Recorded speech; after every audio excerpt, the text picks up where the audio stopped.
Benjamin Franklin was ahead of his time, or he's behind. Primitive but economical. And welcome, ladies and gentlemen, to this edition of Radio DMG. I am your host, Philip Wesley, the Mile High Mouth, and today is December 12, 2012. So it's 12-12-12. 3 12s. It's bingo or something. Anyways, it's 3 12s, and you most likely will be listening to this on 12-13-12. So, yeah, take it as you will. Anyways, so what is happening today on Radio DMG? Well, we're going to start this out with a little bit of newsity. Just a little bit. The announcement of what we're doing for our Christmas special type thing. An award show, I guess. We'll call it the Gold Thingies. Actually, we might have something for Christmas, and it has to do with what we refer to as the musical rations. We're going to have, in this episode, 3 interviews, 2 musical rations, and some newsity. So this is going to be kind of a long, wild ride. So grind those headphones into your ear holes and prepare yourself, prepare your body for the intrusion that is Radio DMG. It's all right. Don't worry. Relax. Don't struggle. You'll like it. And welcome back to Radio DMG. We're about to kick off some fresh newsity with your host, Philip Wesley, the Mile High Mouth. Now, ladies and gentlemen, I don't like Mountain Dew, but I am drinking some delicious tentacle grape. And I want to tell you that just makes game journalism all that much better. Life's more fun with grape.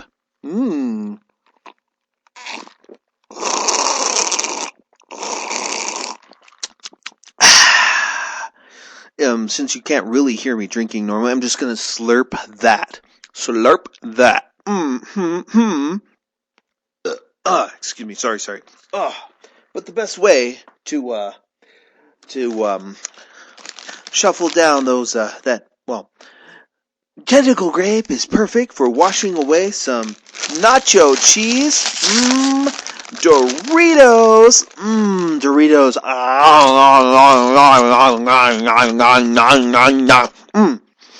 Journalism, bitches. Oh, yeah. Anyways, get all that tasty Dorito dust off my fingers. Anywho, let's get down to the newsity. And guess what, ladies and gentlemen? There was a Nintendo Direct in which Nintendo announced a whole bunch for their quasi-handheld, the Wii U, that we already knew. And then they failed to announce a release date for Animal Crossing New Leaf. They announced that Luigi's Mansion 2 was delayed again. And they showed off Fire Emblem and Brain Training, which actually the new Brain Training, this is going to sound a little bad, but I get what Nintendo's going at. I get where they're going. Excuse me. Oh, Doritos. They're even better coming up. Pay me. Anyways, what they're doing is what the whole concept for the brand new Brain Training, focus training. And after all this stuff, okay, I believe that Nintendo, with all the stuff that they've done with the DS and with the motion controls and with the Wii U, is that they're trying to get us to a point where video games, or rather these systems and things, that we're better at multitasking and such. Now, they're putting out a game that's intended to help you focus more. It's kind of a little weird because they feel like, well, okay, everyone has cell phones and TVs and distractions and all this other stuff, that it's hard to occasionally focus in on one thing unless you have a level of high-functioning autism. Like Asperger's syndrome is where, like, you know, people have trouble focusing on a lot of things at once, so they focus on one item. So actually, since Asperger's syndrome is just they got rid of it recently. Instead, it's now considered a high functioning level of autism. And I've always believed that extra focus on one item. I mean, yeah, there's some social awkwardness in this, and there is some coordination problems, but the ability to intensely focus on one item, I don't think that's a bad thing. But anyways, neither does Nintendo. Nintendo is putting out concentration training. Essentially, it's brain training it to help you with your focus, with your concentration. They're trying to help you through a couple exercises each day to focus on what you're doing and to be able to flush out distractions. What I did to help myself kind of focus out through things so that I can focus on something is I actually surrounded myself with distractions. To try and boost my ability to not become annoyed as easily, I started, whenever my family was away, I started putting stuff on repeat. Like, for one day I had Ode to Joy playing on the computer in the living room for about 48 hours straight. I had the whole house to myself for that time, and I put it on, and I just went about my day ignoring it. Just learning to ignore it, even though it was loud and blaring, and 48 hours straight. I would go, eat breakfast, do all this stuff, wander out, go to work, come back, and it would still be on. I'd go to sleep with it on, and that's how I trained myself to block that out and focus on whatever I was normally doing. Now, we do kind of lose this stuff because we're doing so much multitasking, and sometimes it makes it hard for us to focus. So Nintendo wants to help us with that. I am actually excited about brain training. I know a lot of people are like, brain training, I fell for that before.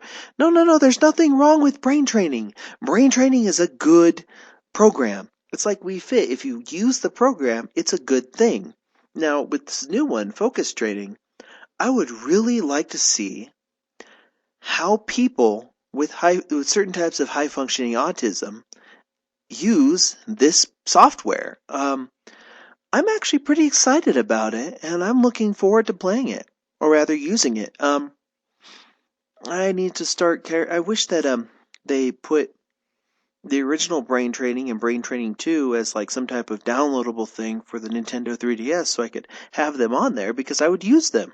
I find myself using Art Academy, the Lessons for Everyone thing more than I was expecting to ever use it.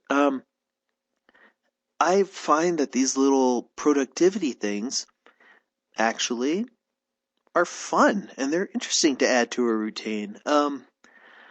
I find that I walk more because I'm trying to get play coins, and I feel that concentration training should be interesting. I think we should all go to this concentration training that Nintendo has prepared for us. But yeah, that is pretty much one of the interesting surprises of that. They also announced that Harmonite, which is from Game Freak, will be coming to the United States. Harmonite is a rhythm game and a platform game, and it should be interesting. Not too much was announced. I mean, they pushed back Luigi's Mansion to spring 2013, which, by the way, is March, April, May, which means it's most likely Q2.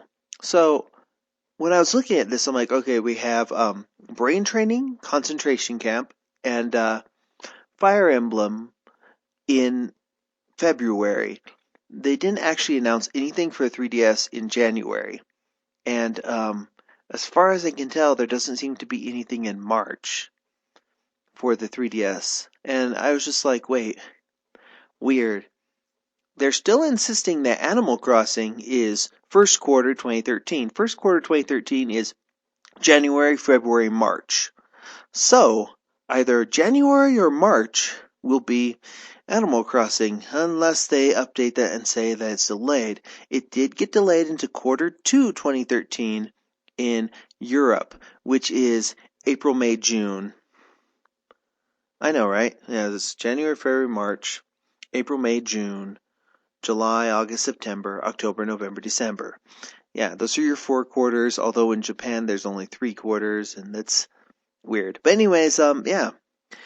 January and March appear to be wide open on the Nintendo 3DS schedule, and I guess they're waiting a little bit to announce something. I'm expecting to see another Nintendo Direct sometime before or after Christmas, probably about a couple days, probably after Christmas. I'm expecting one after Christmas. Which, oh, by the way, apparently Ninja Gaiden 3, not Ninja Gaiden 3, Ninja Gaiden, the NES one, will finally be out on the eShop tomorrow. As well as Crimson Shroud, which looks to be a hardcore dice-based role-playing game. So, okay, from all sorts of people. It's part of that Guild 5 thing, or Guild 1 thing, I mean. And, yeah, that should be interesting. As far as the News City goes, there was that. There was a release of a bundle for the Nintendo 3DS XL that includes Mario Kart 7 pre-installed onto the SD card, which, by the way, if you're transferring over from your 3DS to a 3DS XL, and the 3DS XL has already software on it, the software that was on it gets merged into your account, meaning that like let's say I didn't already have a 3DS XL and I wanted a blue one. I would get the Mario Kart one and then merge I would use the little transfer thing to transfer everything from an older 3DS to that new one. Now, once I've done that, and I've merged those, and I've switched my SD cards, I can go to the eShop and re-download Mario Kart 7. So, if you've been putting off getting a 3DS XL, and you're interested in that particular bundle, go for it. You're okay. It's okay. You can do it. It will happen. And that's just the news on that. Oh yeah, they put out the pink and white one, which that is the 3DS XL that I will have to purchase for my mom whenever Animal Crossing comes out, because I mean, it's quite frankly, it is the Hello Kitty 3DS XL. So yeah. Also, sometime in January, we can all expect to see a new puzzle thing for Fire Emblem Awakenings, and I think in February, late February, we'll have one for Luigi's Mansion 2 or Animal Crossing, depending. Anywho, that was pretty much it. The Nintendo Direct was not that eventful at all. Not at all. There's a bunch of releases announced for Europe, but most of the releases announced for Europe are stuff that we already had over here. So, yeah. The other, aside from Harmonite being finally, where they're like, yeah, Harmonite's coming out here in the US. It's gonna be good. There wasn't that much event. There wasn't anything really eventful about the Nintendo Direct. It was slow. In fact, the news is kind of slow. There has been they announced the release of Final Fantasy Theatrhythm on the iOS. Game Freak put out a Pokédex on the iOS, and the funny thing about those is, while each of those has a free version that you can download, that free version is severely gimped, and in order to get the rest of those, you'll be paying more than you would for these games on the 3DS or on the eShop. So I'm like, ha. Yeah. Anyways, that's about it. The CirclePad Pro XL came out in Japan, and I imported one, and it's amazing. And I'm going to be doing a video for that. We'll also be doing some more video content in the future. And we will also be doing the Gold Thingy Awards, which, well, I was looking at what our categories should be, and looking back at the year, we won't announce, like, the winners of these until, like, 2013, unless Lavos rises from the earth on the 21st as foretold by the ancient Chrono Trigger, and, rains destruction from the heavens down on us, and the only way to defeat this would be to go inside him and attack the right core. Yes, the core on the very far right.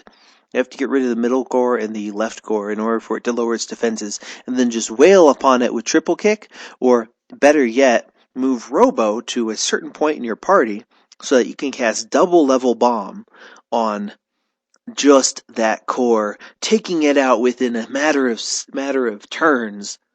But yeah, back to the gold thingies. Anyways, we had it's a best of show, or rather, and we were gonna do like biggest surprise, biggest letdown, best of DS 3DS, best new boss, and rather best boss battle. Because, oh my gosh, there are some amazing ones on here. And, pretty much best music is another one I wanted to do a lot of stuff with. Because I was like, there's been so much great stuff on the Nintendo DS and 3DS.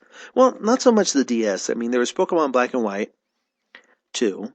And, thinking back to it, there really wasn't that much on, the DS other than that. Well, and Pokemon Conquest, and that's pretty cool, but, it has been all 3DS and, actually not even Vita. Because, like, when we were looking for, like, best of, we decided to go ahead and eliminate ports. So I was like, well, let's see. That eliminates Plants vs. Zombies from the Vita. That eliminates, the Metal Gear Solid HD collection from the Vita. That eliminates quite a few things from that. That eliminates Tales of the Abyss for the Nintendo 3DS, and Metal Gear Solid 3D Snake Eater from the 3DS. And I was looking at this and I was like, I would have come out and said Gravity Rush, but the more I played of Gravity Rush, the more I realized that Gravity Rush isn't a very good game. In fact, that's why I'm going to announce the nominees for the biggest letdown. The nominees for the biggest letdown of 2012 would be only 3 colors for the 3DS XL. The delays for Animal Crossing and Luigi's Mansion 2. I should be playing Luigi's Mansion 2 right now. The removal of all story stuff from Paper Mario Sticker Star, although that's not really that big of a disappointment because it's still a good game. Well, let's see. Yeah, so looking at it, I realized, the biggest letdown nominees are Animal Crossing Luigi's Mansion 2 delays, only 3 colors for the 3DS XL, the PlayStation Vita, just the entirety of it. The support has been kind of awful. There isn't anything on the Vita right now that I was just like, oh man, I bought this system because I wanted some of the games that were coming out for oh gosh, Uncharted, that looks great. It was awful. Oh, Gravity Rush sounds good. No, it wasn't. Oh man. Just choked up here, Lo. I have to sip some of this wonderful tentacle grape. Nursed from ever-loving tentacles.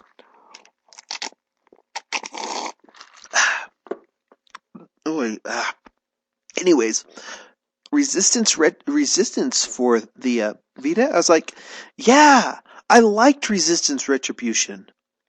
I was just like, oh man, everything here sounds like it's going to be great. Oh, then I realized that a lot of the games that I really, really wanted for it are ports.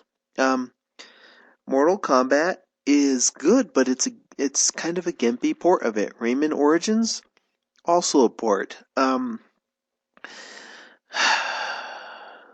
Metal Gear Solid HD Collection, a port. Virtue's Last Reward. Surprising, but also a port. And the original League console for that would be the 3DS. Retro City Rampage? It's a downscaled port of the PS3 version. And that makes me sad. What else did I want for... Oh, Persona 4 Golden. Excellent game. Port. I'm like, wait. Where are my original PS Vita games? I mean, some of these ones that are out there, like, oh, Sound Shapes. No, that's kind of, meh. Oh, what about, Little Deviants? Oh, God, no. What about, yeah, I'm disappointed with that. That's why it's really our lead contender for this. The other ones being, hey D3, why did you not push back the release of this game in regards to Adventure Time, which I feel was only half-baked? Still a good game, and anyone who's a fan of that series will love this game, just it feels too short, and that's the problem. And then the Animal Crossing Luigi's Mansion 2 delays. Animal Crossing was struck by what's referred to as, well, they needed a new type of saving thing for it, because you can customize everything in the game. You can customize everything in the game. It's insane. And because of that, it actually requires a different type of NAND memory, NAND memory. It requires SLC, NAND memory, whereas everything else requires NAND memory. But this requires more memory because of the amount of the save stuff for it. So they actually had shortages in Japan, and they had like an 8-minute video where Iwata came out and apologized, like, I'm sorry, there's a delay on physical stuff of this. If you guys could buy it digitally, that would be fine, because you know, digital. That said, I have every intention of buying Animal Crossing digitally, because, wow, all the stuff you can do in that game, man. I am actually excited about Animal Crossing. Part of that, I'm excited. I'm excited about brain training for all the scientific reasons. I'm excited about Animal Crossing because of all the ridiculous customization. What is wrong with me? Gah, that doesn't sound like hardcore gaming at all. Well, it's a good thing we don't make any bones about that, or like being hardcore gamers or whatnot. I shall crunch my Doritos and drink my tentacle grape. It's 7 out of 10. IGN.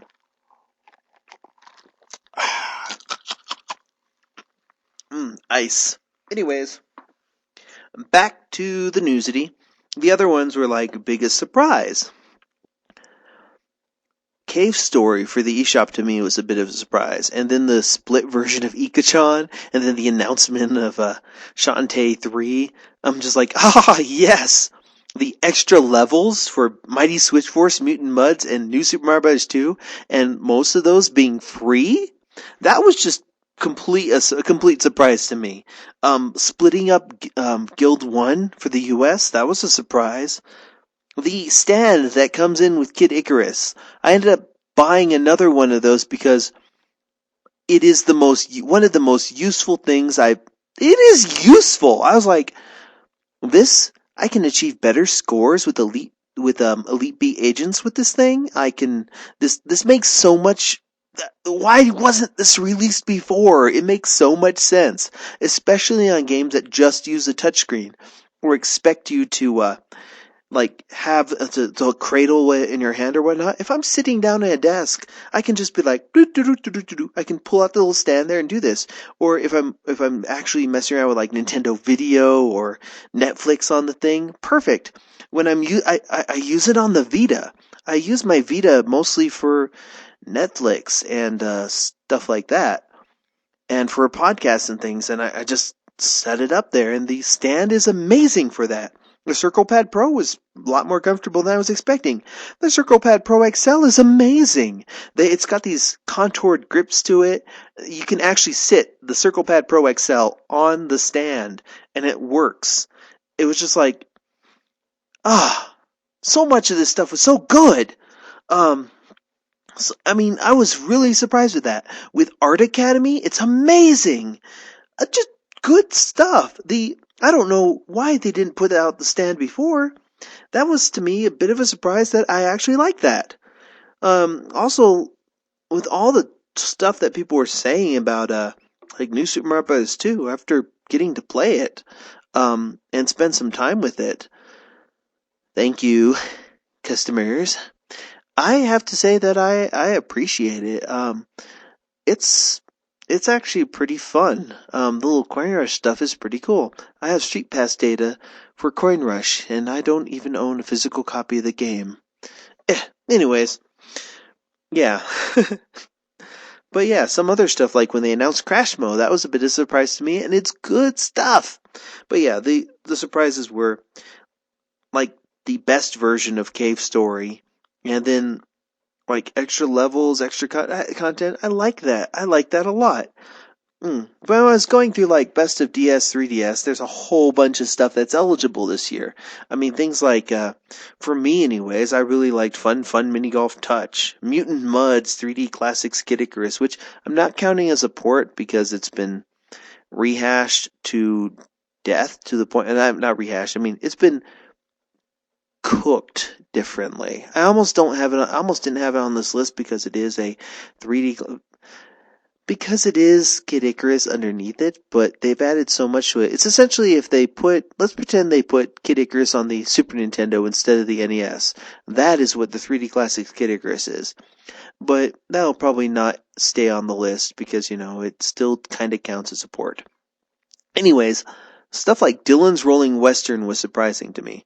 Bomb Monkey was a lot more fun than I was expecting it to be. I was just like, I'll purchase this because I really want to support Renegade Kid, and this looks interesting, and Jules on Twitter is like talking about it, and it looks interesting, and I'll try it out, and I was like, well, okay, I'll play a little bit of this. Oh, wait, 2 hours later, oh, yeah, this is a good game.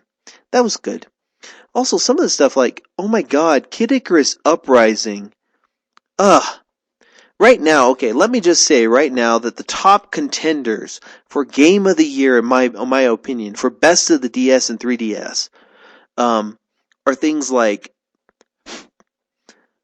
Kid Icarus Uprising, Final Fantasy Theatrhythm, Resident Evil Revelations, and,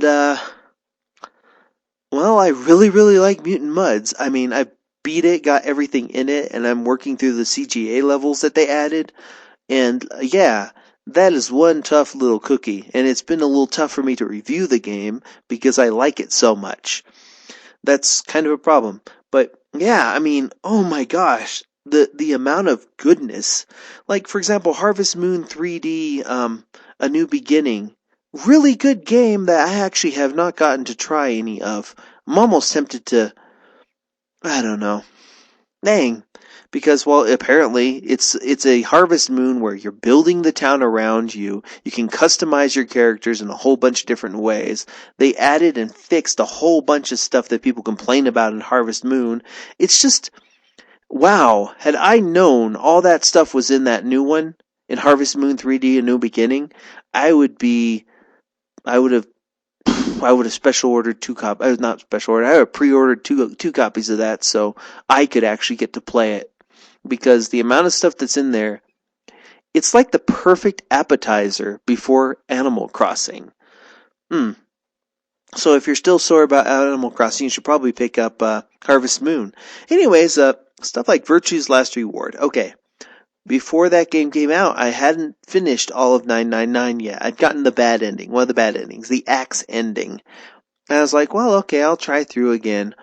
And then just the way everything clicks together in, like, the coffin ending, the submarine ending, the knife ending, all these ones, the way everything pulls together for the true ending, just mind exploding. So good. And so well written. But man, Virtue's Last Reward, it's great on the Vita, it's great on the 3DS. Definitely, I mean, the demo they have for the Vita doesn't really do the game any justice.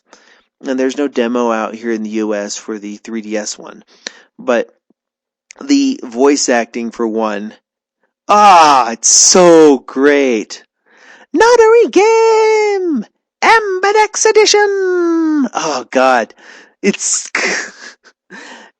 if you're interested in games like, if you like games like Myst, but you want more, if you want more mature content in a game like Myst, let's see, I guess the best way to put it would be 999, 9 hours, 9 persons, 9 doors, and Virtue's Last Reward, both part of the Zero Escape stuff. They're kind of like if somebody took the investigation parts of Phoenix Wright and Myst, and then added Saw to them, and then added some ridiculously hardcore sci-fi stuff. I mean, we're talking cloning and Ice 9 and time travel and there is a ridiculous amount of stuff in the 999 or Zero Escape series that, well, if you're a fan of sci-fi and you're a fan of obscure science fiction stuff, you're gonna love this. I mean, the first one, the 999 has this whole Titanic thing going for it, and that's actually kind of interesting. But Virtue's Last Reward has this crazy sci-fi futuristic stuff going for it, where they're just wonderful. And yeah, welcome to my kingdom indeed. Virtue's Last Reward is a bit easier than 999, but that doesn't mean that doesn't mean it's not just as good. And the new Professor Layton game, I hope to get my hands on that for sometime soon.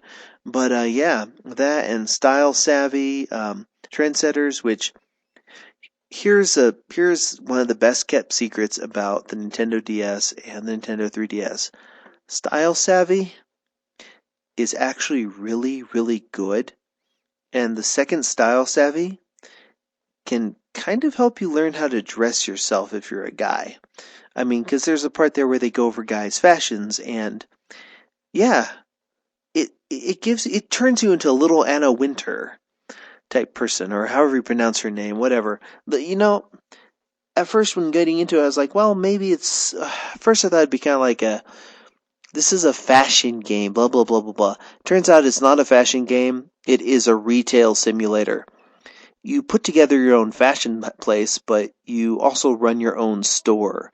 You're haggling with wholesalers and stuff. You're going through catalogs, dealing with customers, all who have the vaguest of interests or likes. It is a retail simulator, and anybody who's ever played retail, who's been in the retail business, or worked as a sales associate in retail, understands this game. It's interesting because you're also looking for different tells in people's personality or how they react, and the whole point of it is to deal with people and work with them in their budget so that you can make money off of them. And I'm just like, this is good stuff. Style Savvy's Trendsetters is just more of that, with thousands and thousands of new items and things to go through. It's kind of ridiculous. And if you're a fan of stuff that's a little bit simpler, New Super Mario Bros. 2 is good. There is Paper Mario Sticker Star, which is simplified. There is so much great stuff. It's going to be a little tricky to figure out what I want to announce as the best of the 3DS this year, because I had so many great experiences with it, and I am totally going to talk about those in more depth on some other episode, because we actually have a lot to get through in this episode. We have, like I said, 2 musical rations, one of which is about 30 minutes long, and one that's not. We'll throw in a small musical ration, maybe about 5-10 minutes. And then we have those 3 interviews. In fact, you know what? I'm gonna hold off on... No, actually, no, I can do all 3 interviews. We can put all those up there. We'll just have to make this a pretty long episode. But what do you expect? It's Radio DMG. All of our episodes are long. Deal with it.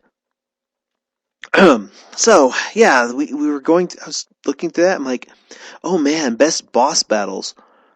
Kid Icarus is just awesome boss after ridiculous twist. I mean, there is a section in Kid Icarus Uprising, spoiler alert, where Reaper-like enemies show up to assimilate everything. I mean, after you've got this whole dispute between the goddess of nature or whatnot, and I mean, okay, at one point, oh god, there's so much to it. Okay, the first main villain you run into is Medusa, right? And everyone's like, oh gosh, that's oh man, the amount of twists that they, okay. There is a level where, there's a couple levels where you're not playing as Pit in this game, and the reason for it is just so well done. I mean, I can understand why this game kept getting delayed. Sakurai put so much into it. I'm just like, if this is what he did with Kid Icarus, where I don't need another Kid Icarus game for a little while. I'm good. I'm good. This thing, 26 levels, a storyline that's pretty long and has ridiculous. Okay, every single after the first couple of episodes, or rather levels in it, every single level is some type of story cliffhanger.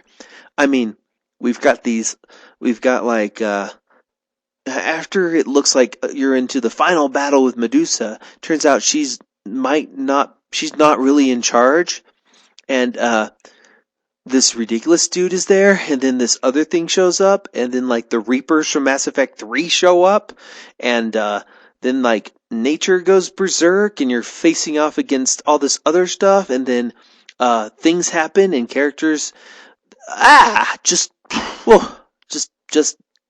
everything. The everything about that game. That was a really good game. The multiplayer is actually really good, and people who are like, well, the play control is a little... Just deal with it. You'll get the hang of it. Just give it a chance. Relax. You don't have to worry too much about a lot of it. Yeah, your controls on the ground are a little awkward at first, but keep dealing with it. Just like keep messing around with it. You can customize some of this stuff around, and you'll get used to it. Eventually, it won't matter. You'll be fine. You can even adjust all the difficulty stuff. You can make the game easy as pie, or yeah, you can make the game ridiculously hard or easy as childbirth. Anyways, you can do all sorts of ridiculous stuff with that game. It just, oh man. And then there's Resident Evil Revelations, where I imported a thing specifically to play it on the XL with the Circle Pad Pro. And I was just like,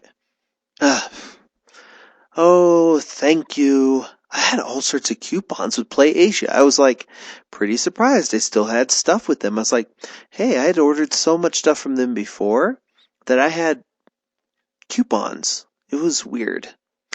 Anyways, yeah. And we will do a video about that in the future, showing off the XL Circle Pad Pro, because that is a really good piece of kit. Revelations was, well, the last boss thing. There are some things that, okay, I love H.P. Lovecraft type stuff. I love the setting of the game. It's just, it's so good. And there's like these little jump scares in there that are good. The bosses are great. Like the first major boss you can hear it throughout the level. Well, kind of. You hear this person on the radio like, Mayday, Mayday, this is the Queen Zenobia. We need help. Mayday, Mayday. And when you get closer, it starts to become more garbled, like, Mayday, this is the Queen, the Nope, Mayday, Mayday. It just gets creepier, especially if you're playing with headphones. And then when you get to that point there, you actually have to let that boss out. And if you haven't seen what that boss looks like, oh, by the way, it also has a horrible one-hit kill thing that if you get too close, yeah, I won't spoil that, but you have to get away from this area because this boss has locked itself into this thing, right? And I'm like, it's better if before you open that door that's banging and you're hearing like, Mayday, if you wait before you do that and you read some of the stuff around that area, and after you kill it, after you've defeated it, go into that room and read some stuff in there. It is great. There is some stuff in there that is itchy tasty levels of awesome. Just that, and then the next boss after that was a thing that you, like, near the beginning of the game, this boss is kind of foreshadowed, and you're like, oh, this is great. And then you hear this boss, even though you don't see it, because, like, it starts going through the pipes, and you're like, you hear the thing, it's like, hey, it's giggling and stuff, and, like, when you shoot it, it's like, no, stop, that hurts, I'm human, why are you doing this? Why are you shooting me? I'm human, no, painful. I'm like, oh my gosh, this is wonderful. As a horror game, they hit this out of the park. There are some action aspects to it too. Like there is a level where you're fighting a freaking zombie whale with tentacles and stuff. It is insane. That game just, so much good stuff in that. And the flashbacks, I liked all the characters in this game. It made sense. It felt like a proper Resident Evil game. And it was a hell of a lot better than Raccoon City whatever and Resident Evil 6. Resident Evil 6 did not reach the bar that Resident Evil Revelations set. It was just so good. I was just like, this is... And the worst part is, it made me realize that, wow, after playing Resident Evil Revelations, I can't enjoy Resistance Retribution on the PSP anymore. I'm just like, wow, there's so many horrible flaws in this game. I know it came out way before it, but wow. And then Final Fantasy Theatrhythm with all of its ridiculous DLC, where I'm like, oh man, this and this. I realized that there are some really wonderful pieces of music in the Final Fantasy games that I don't like. It was just great. And then things like Rhythm Thief. Rhythm Thief's kind of like, oh, here's a little Professor Layton-esque tapping around, and then all sorts of... Rhythm Thief is one of the best Sega games that they've made this year, or rather, in a while. I played through that and I was like, Rhythm Thief is excellent. Sega needs to make more games like this game. They did a really good job with that. And then, like, Dylan's Rolling Western, it's I want to see more of that, more with that franchise and with those characters. It's a tower defense game, but it's a really fun one that's really hands-on. And then Sakura Samurai, which is essentially Punch-Out with swords. And then Pushmo last year was amazing. Crashmo is also amazing. This franchise that they've done with this, people criticize Nintendo because they're like, there's new Super Mario Brothers 2, and then there's new Super Mario Brothers Wii U, and that they're just no longer innovative. They never make new franchises. Crashmo says, fuck you if that's what you believe, okay? Nintendo does make brand new franchises, and Dylan's Rolling Western, Sakura Samurai, Crashmo, these are all really good games. And they can do this. Now, okay, some of the stuff like, okay, Mario Tennis Open is disappointing. It's okay, but it's not that. Kingdom Hearts Dream Drop Distance. I'm gonna go into a little bit of spoiler territory here. But man, the way it ties into the series and what you do at the end of it, the next game has to be Kingdom Hearts 3. Unless they did some type of weird prequel or something, I don't know where they go from that, because this goes directly into it. I mean, you've got Sora, who failed his Mark of Mastery thing, so he has to take that again. Riku didn't fail it though. Riku passed, and he's going to go, and they're going to go get Terra and Ventus and what was the other guy's name? I forgot what the kid's name is. So, the people from Birth by Sleep, because at the end of Birth by Sleep, they're all in a really bad state at the end of Birth by Sleep. In fact, man, Birth by Sleep really deserves to be, I wish it were downloadable so I could put it on the Vita. I wish it were that one and Crisis Core should be downloadable so I can put them on the Vita, because then I'd be playing stuff on the Vita instead of using it for podcasts and movies. Anyways, I mean, where they go with Kingdom Hearts 3, I like the story for Kingdom Hearts. Yeah, it gets convoluted, but it's not that bad. Okay, if you look at it like, okay, remember in Harry Potter where Voldemort has all those Horcruxes? The Organization 13 are the Horcruxes for, Ansem, or whatever you want to call him. Anyways, the main villain in there, he started the original Keyblade War so he could take over all these little dimensions and such. It's these dimensions, when you've unlocked them and pushed them away, it's kind of like, I guess the best way to put it is, let me explain it to you better. Sora and his friends, Sora and Riku, are Time Lords. They go through each of these dimensions with a special not a sonic screwdriver, a Keyblade that allows them to enter various worlds and dimensions at different times in those worlds and dimensions to get rid of this. Essentially, there's an evil Time Lord, Ansem, or whatnot, who goes through here, and he's been trying to essentially control all of it. And you're really trying to fix all that, and he's just really freaking powerful. That's the easiest way to understand it. Roxas is a clone of Sora, blah, blah, blah. Anyways, yes. You know how in Doctor Who, each of the different doctors is a different manifestation of the doctor's personality? In Kingdom Hearts, everyone is all the good guys are different manifestations of essentially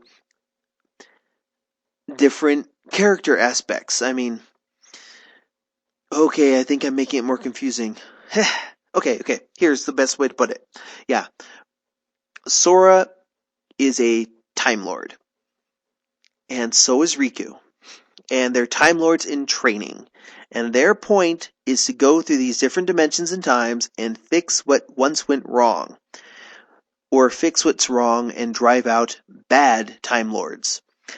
The worst Time Lord apparently has split himself into several different people and was intending to come back by using them as, well, because when he was defeated, he was split into parts. 13 parts to be exact.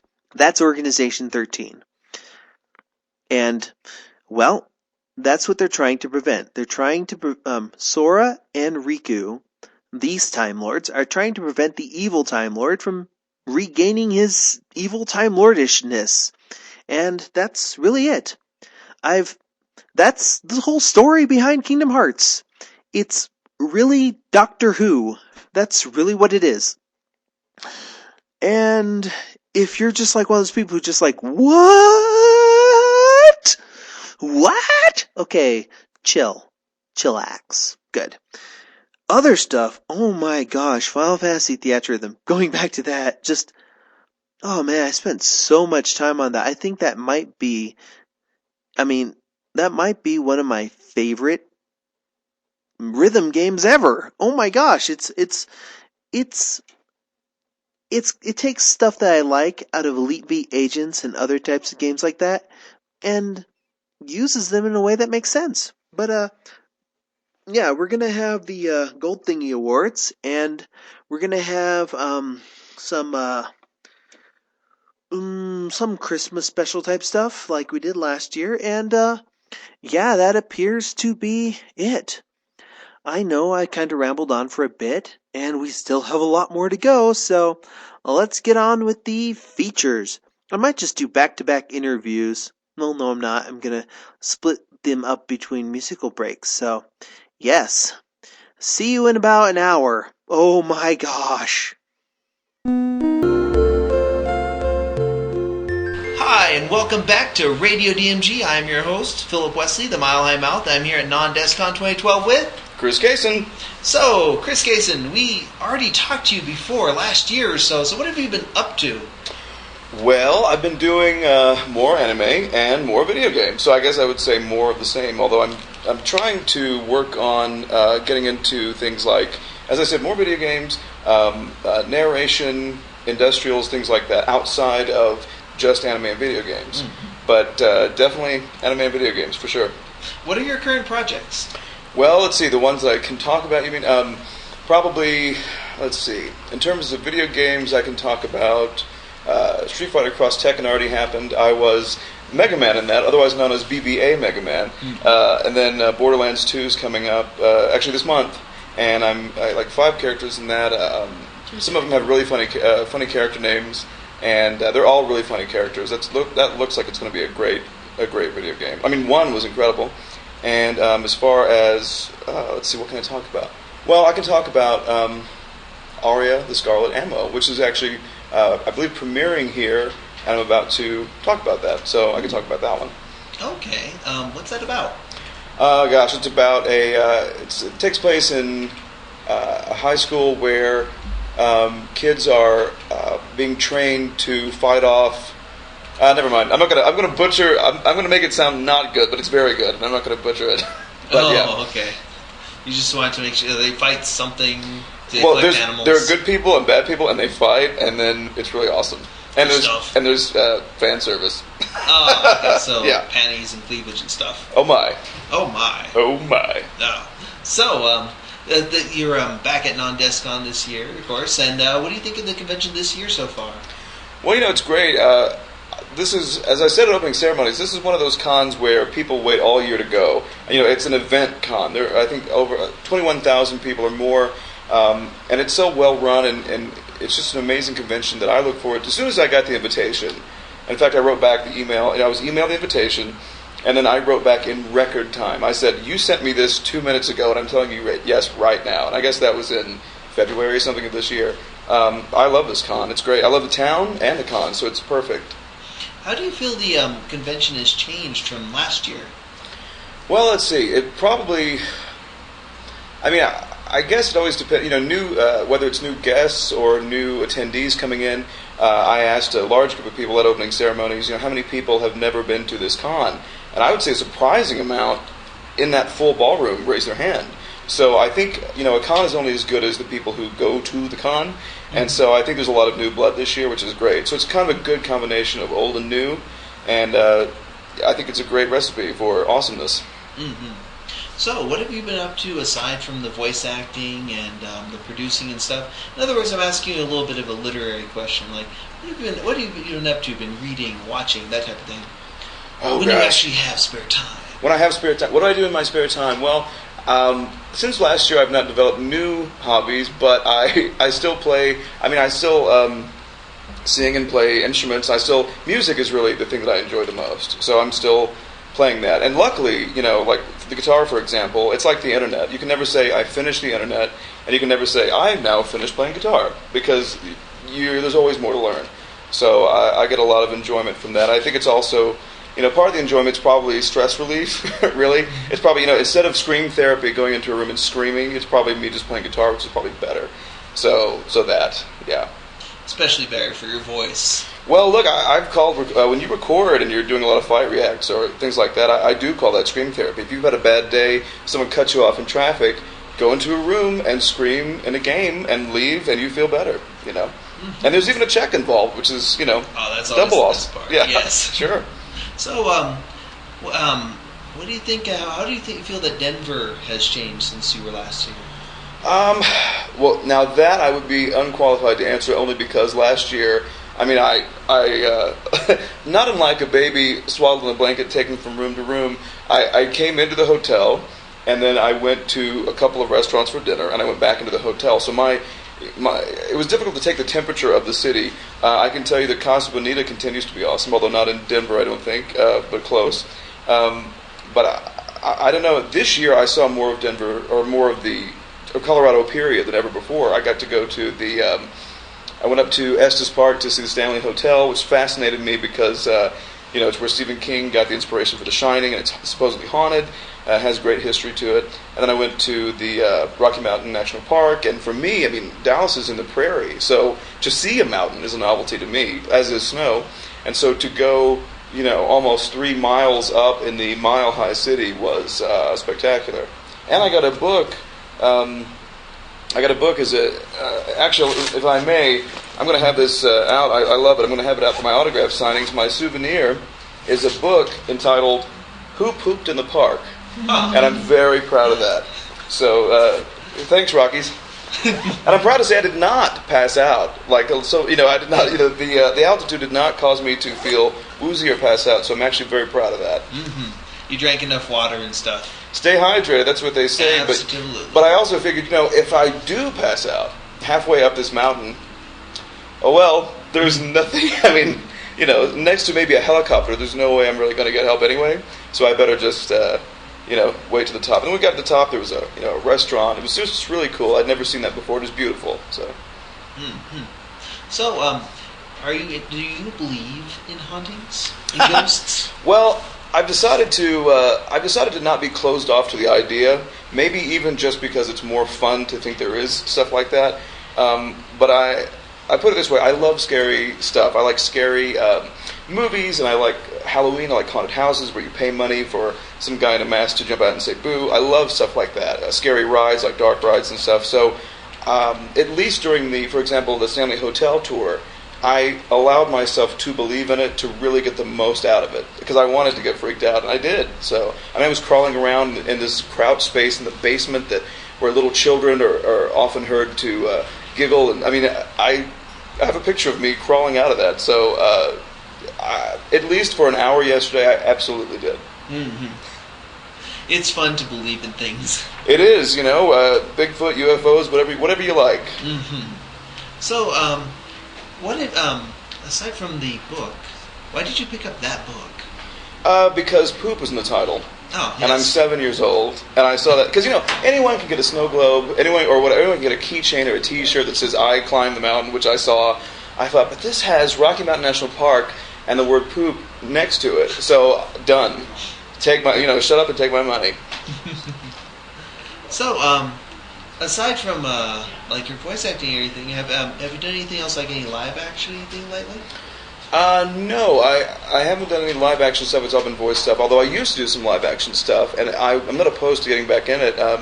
In fact, at the time I did live action stuff, I don't know if I mentioned this before, but there are only a handful of things being shot in Dallas.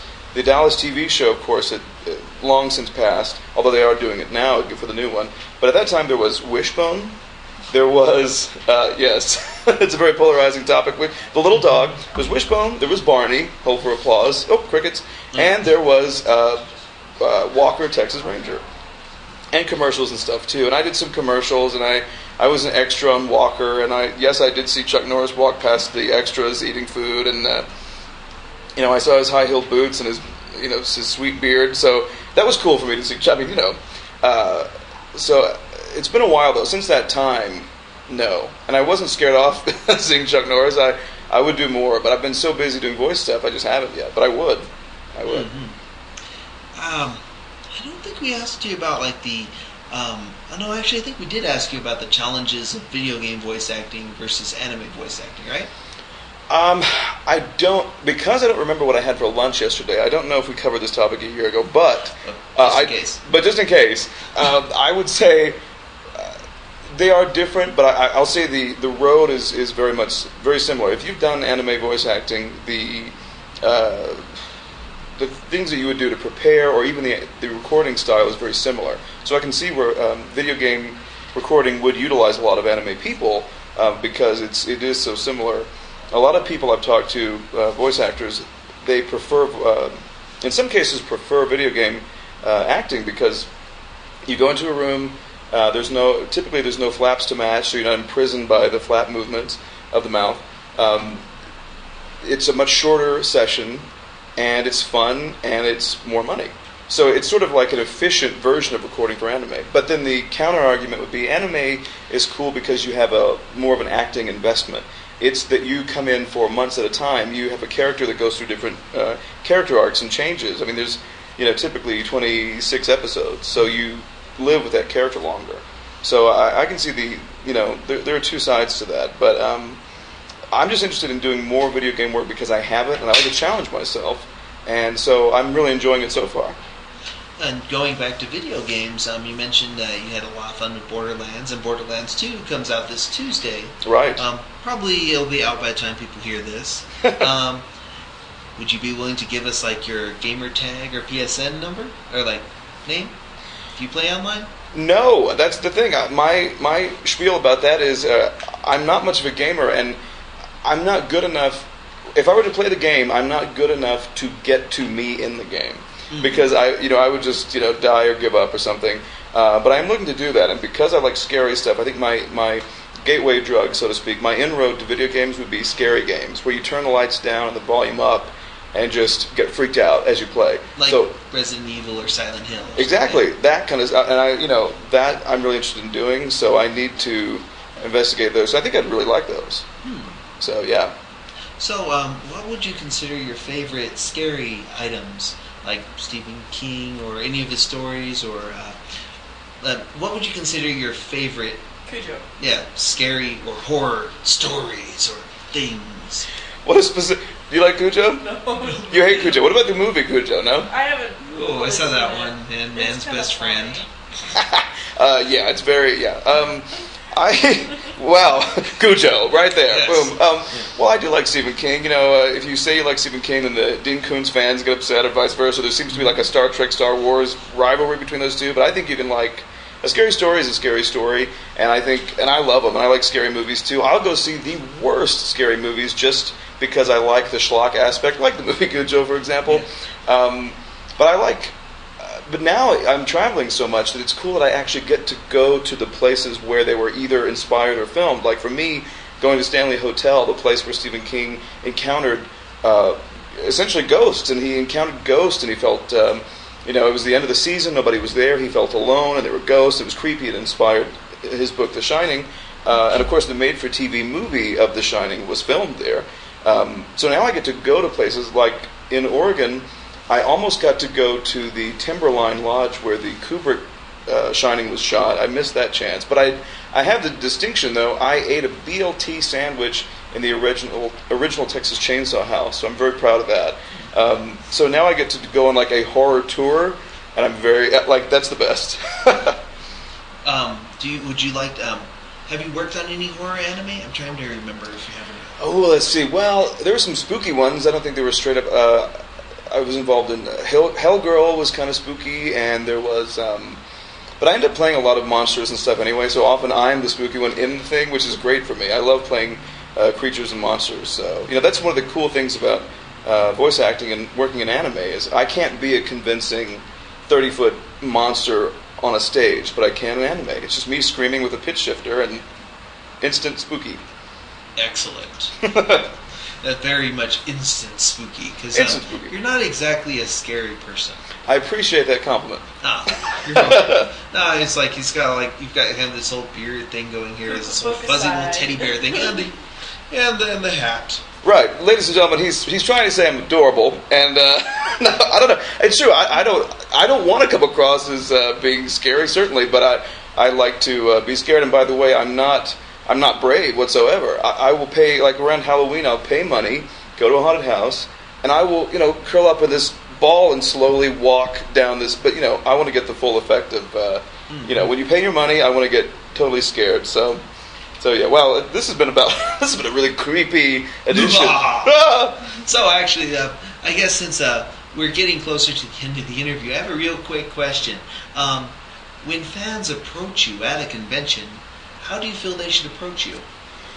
What's the best way for them to talk to you? Run at you with a hug. Cujo. No, they should just say hey. I mean, I have a Twitter and Facebook, and I just say hey, come up and say hey, and we'll talk about whatever. Not necessarily scary things, although as you can tell, that becomes my I'll just go off forever on that. But yeah, I mean, they can just say what's up, and we'll talk about whatever they want to talk about. I mean, I feel like especially when you go to cons, I'm here for the attendees, so I want to make myself available to them. And we can talk about whatever they want. And the only thing I would say maybe not to do that I can think of would be just like a bum-rushing hug that knocks me to the ground. That would be weird and uncomfortable. But other than that, it's whatever they want. So. Okay. They can lick your face. That's cool. Well, let's not do any kind of transfer of fluids or any kind of thing like that. A handshake would be fine. Whatever you want. A fist bump, a handshake, whatever you got. A face lick, we'll talk. That's. It's like you may have to charge them for that. That's down the road. Yeah, I don't do face. No. Yeah, nah. No. Yes, but it's been fun talking to you again, actually. And this has been Philip Wesley with Radio DMG. Philip Wesley, the Mile High Mouth, with Chris Kaysen. And here at Non-DESCON 2012. Oh, by the way, what's the best part of the convention so far? Best part of the convention so far?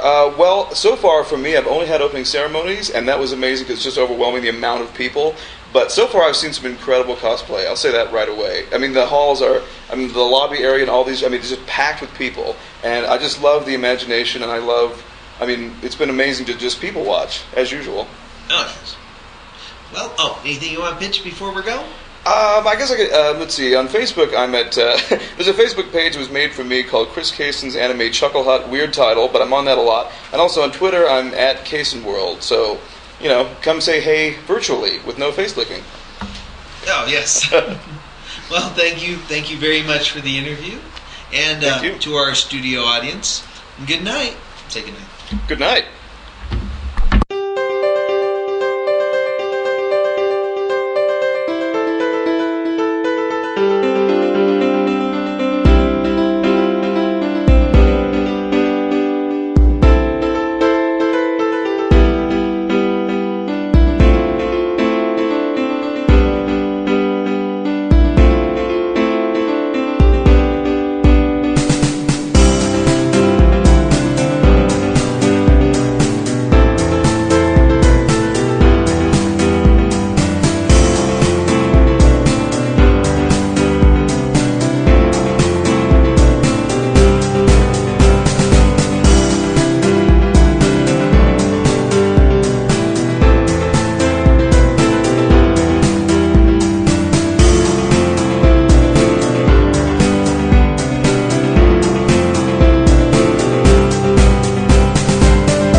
This is Michael Sinter-Nicholas, and you're listening to Radio DMG on the Internet.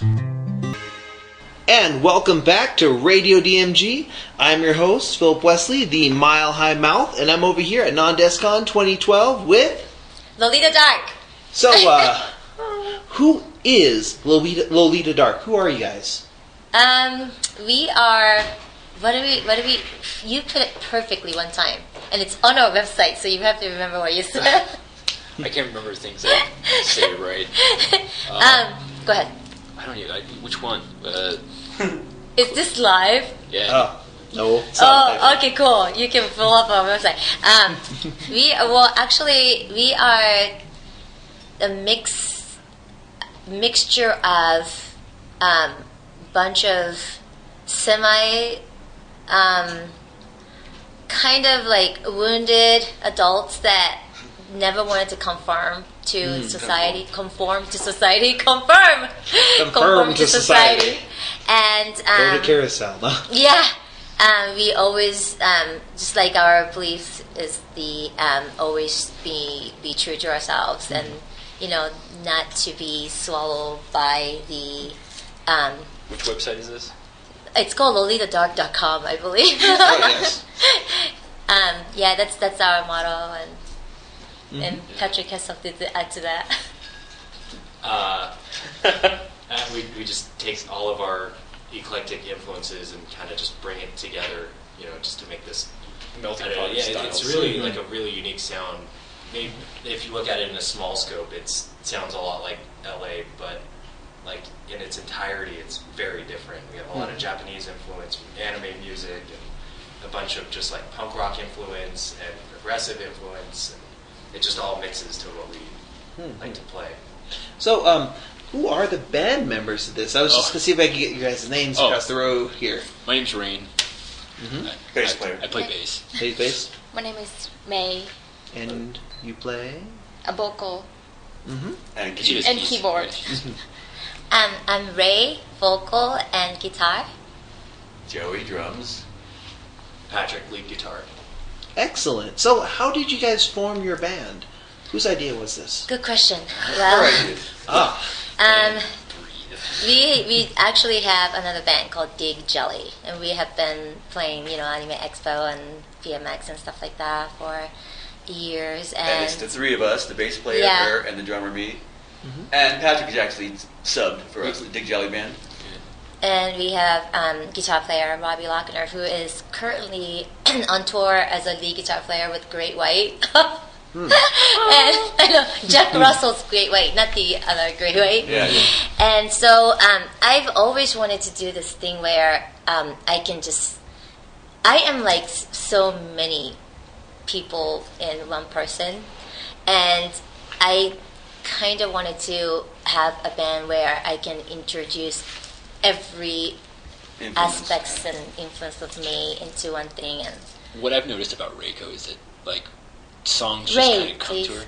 Sorry, I don't know why. Okay, anyway, so these things just sort of pop out of her, just randomly, and she.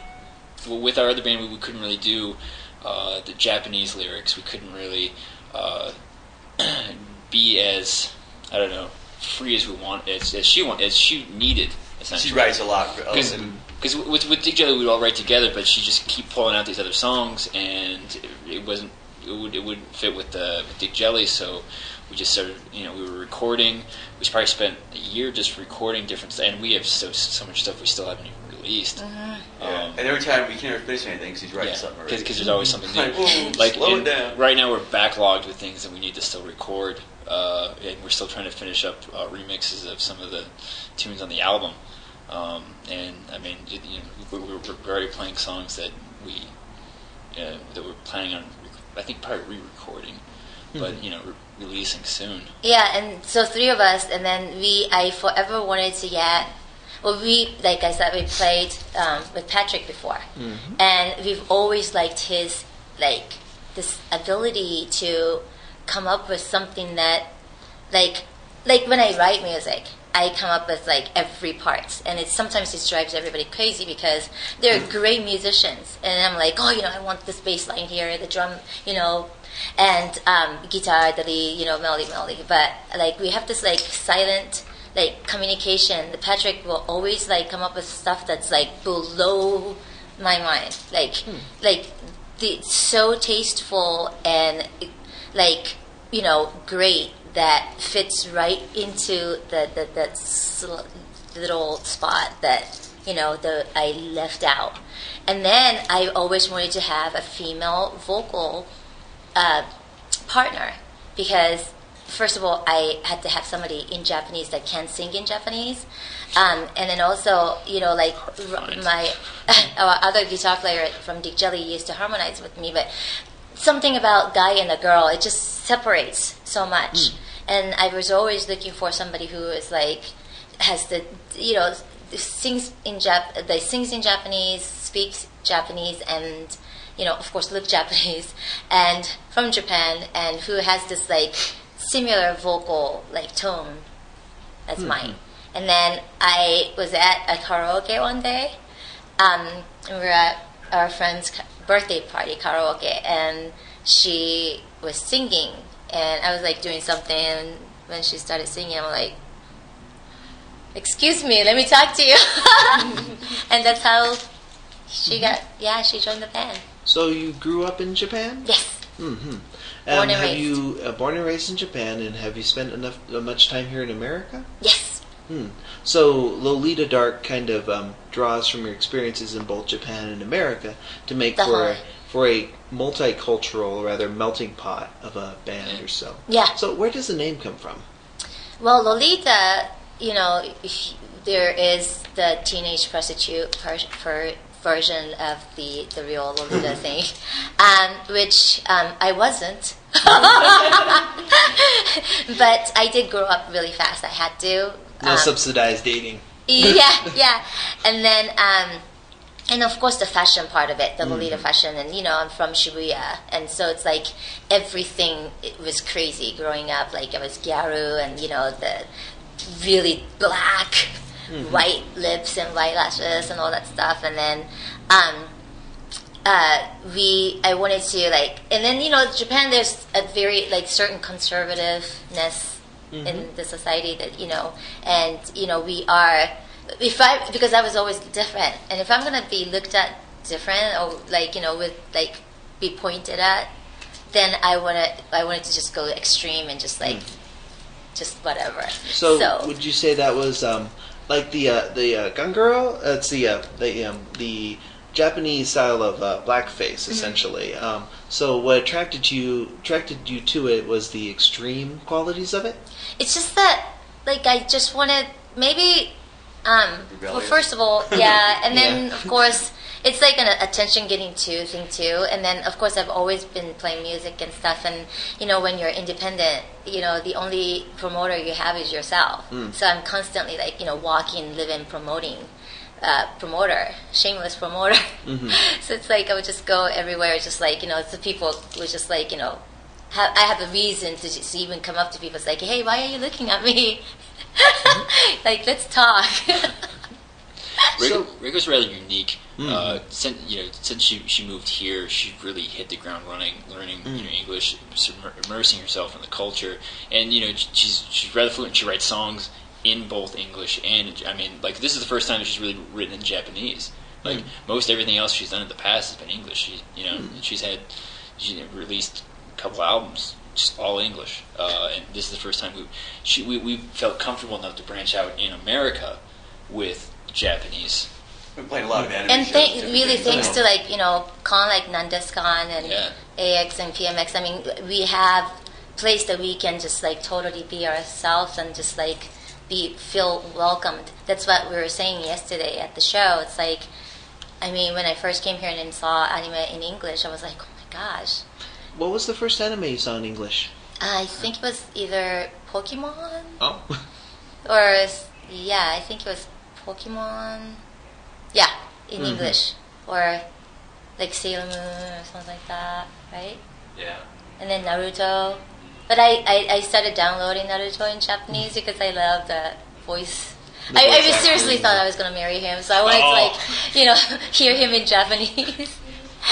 But yeah, I was like, wow. And then I started noticing this community, the cosplay, with the blonde hair Caucasian girls wearing, and when I first saw that, I was like, wow. I kind of like. So where does the dark part of Lolita Dark come from?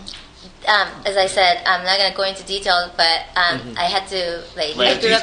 More details. Yes. You might want to give some stuff. No, but I grew up really fast, and I went through some Dark rebellious stage. Yeah, Any exactly. jail time? Is that a loaded Juvie?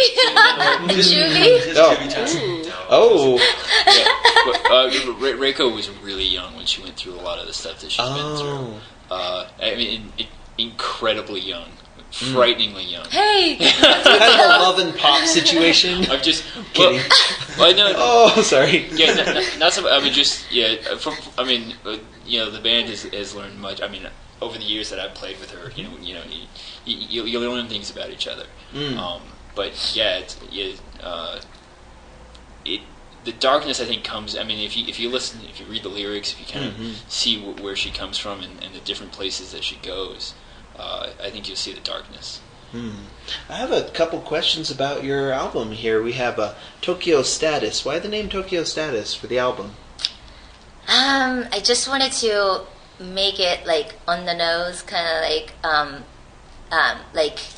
we are I'm sorry. Or the state of Tokyo. Yeah, everything that's going on in Japan is just so hectic right now. The fashion, the tsunami, and the breaking of the bubbles and trying to rebuild the they're rebuilding the society and the emperors and just. It's very high and low. Yeah, it's a lot of nationalism recently. Yeah. So then all those disputes with the islands. Yes. So it's the entire status of Tokyo, just kind of what's Japan essentially, but with American occupation of Okinawa and then She's China's from laying Okinawa. China laying claim on those other islands. I think it's also it's a footprint. It's claiming almost a territory and pridefully so. Because I mean, there's a lot that Japan has to offer, and there's a lot, especially in just general Tokyo. I mean, it just dwarfs Manhattan.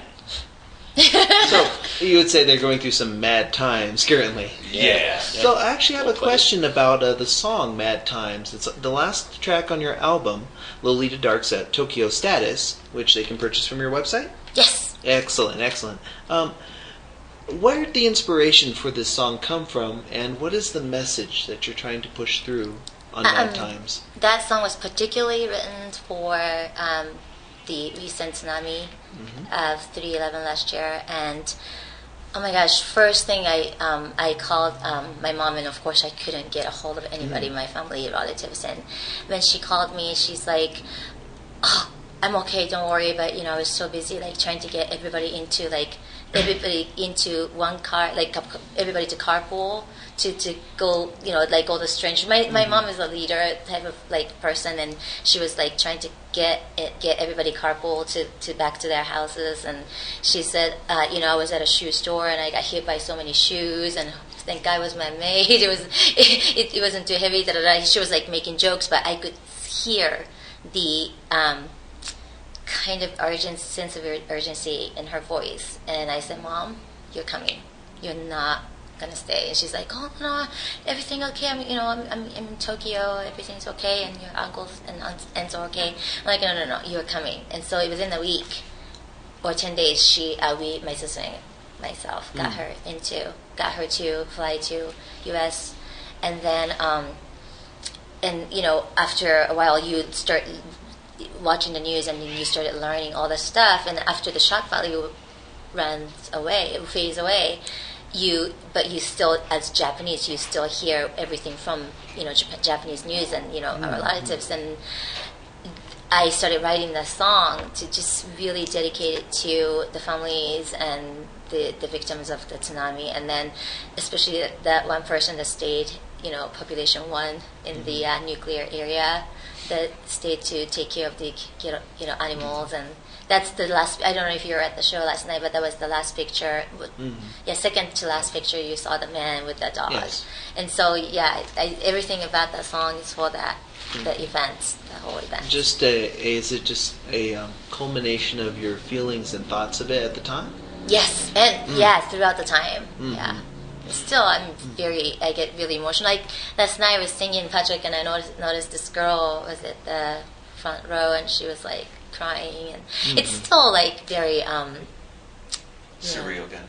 It seems like it just happened yesterday. Yeah. I mean, it's been a year, but it's always like reminders of it everywhere. Yeah. So, how do you cope with traumatic events like that?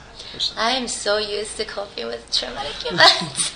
It's like, what do you do to cope with traumatic events? Because here in the Denver, Aurora area, we have had our more recent tragic event that we've had to deal with. Is there anything you can do to help people, or like to let people know how they can help get themselves over that? Well, I'm very spiritual myself, so I pray a lot, and then I always thought that every time you wake up in the morning, even when my darkest time, wake up in the morning and then there's two choices, just to be positive or negative.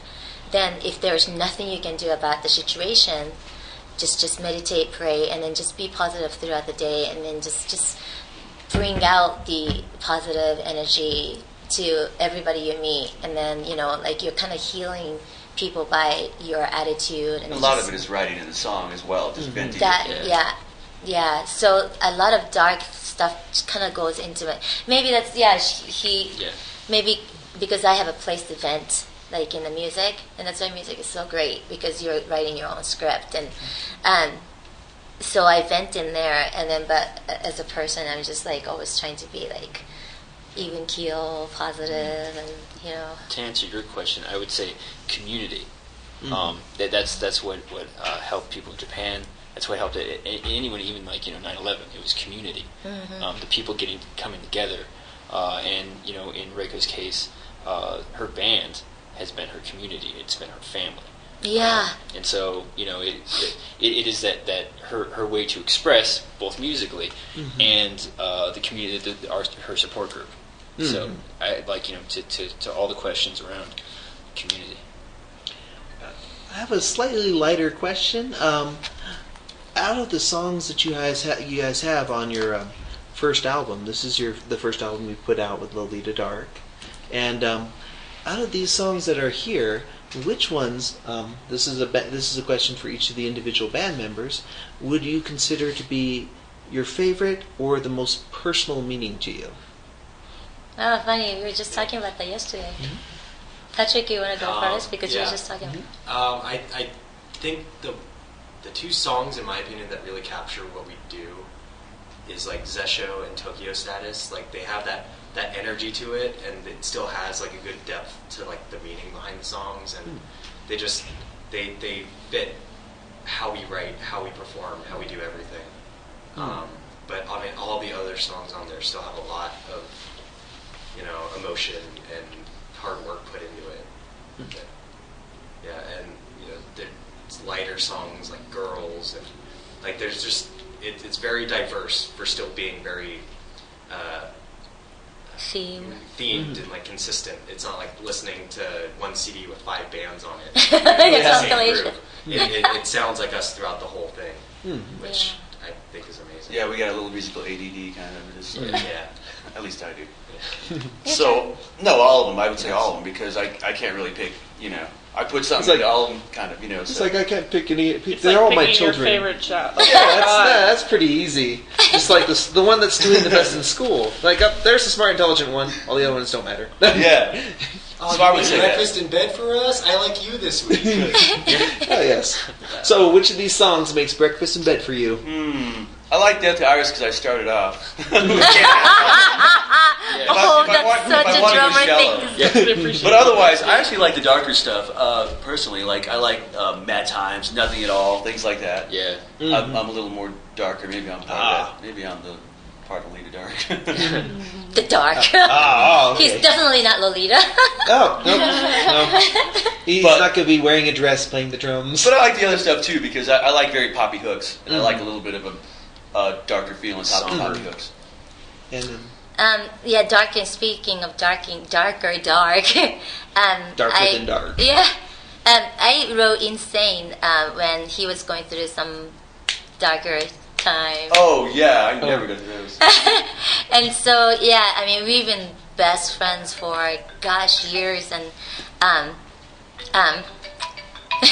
Does that get picked up? It's fine. Yeah, it gets picked up. And so Insane means I kind of felt like if I couldn't help somebody out by just talking, I wanted to just like I said, I wanted to help people through my music. So I always done that with supporters, but I've never done it within the band members. So I felt really good about writing that.